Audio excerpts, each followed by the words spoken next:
दे चला तुम्हाला एक नका गाडी शूटिंग बिटिंग काय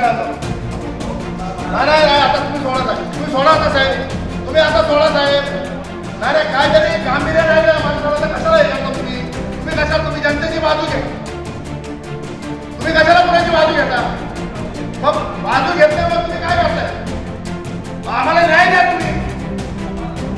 मी तुम्हाला एक गोष्ट सांग तुमच्या पूर्वी काय झालंय किंवा तुम्ही आल्यानंतर काय झालं हा नाही प्रशासन ते काम करते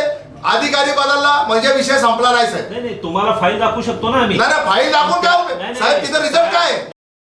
त्यावेळेस तुम्हाला 2 वर्ष मी पत्र दिलंय साहेब 2 वर्षापूर्वी की तिथं सीसीटीव्ही लावा पुढे तुमचा माणूस पुढे तो कोण आहे साहेब काय झालं 2 वर्ष डिसेंबर मध्ये पत्र ऐका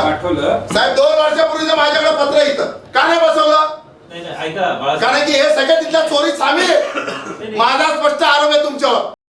वलवण नांगरगाव तुंगरली पर्यंत वाद जातोय साहेब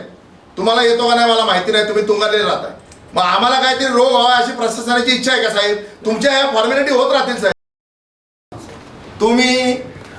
तुम्ही मंजुरीचं मला टिमकं वाजत ना साहेब तुमचे अधिकारी तुमच्या अप्रोक्ष हे सगळं चाललंय तुम्ही मला सांगा साहेब तुम्ही 28 ते 14 लाख रुपये फ्लड लाईन मध्ये तुम्ही बांधकाम केलं साहेब नगरपालिकेने तुमच्या गाड्यांचं शेड उभं केलं तुम्ही तिथं तुम्ही भुयारी गटर योजनेचं ऑफिस तिथं केलं टीएस आणलं त्याला तुम्हाला त्याला टीएस भेटतो आणि सीसीटीव्ही लावायला टीएस भेटत नाही साहेब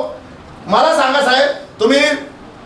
जवळजवळ 250 वृक्षतोड परमिशन दिली या एका वर्षात तुम्ही आल्यापासून किती झाडं लावली हो तुम्ही टाटाची सोडून द्या तुम्ही मला दाखवा एक वृक्षारोपणाचा कार्यक्रम घेता जाहीरपणे दाखवा तुम्ही वाटत मी तुम्हाला अहो बाकीच्या तुम्हाला सिग्नल बसवायला तुम्हाला हे झालं सिग्नल किती वापरतो तो पोलीस 16 लाख रुपये तुम्ही घालवले तुम्ही पत्र लिहिलं का पोलीस स्टेशनला जनतेच्या पैशाची उधळपट्टी करता का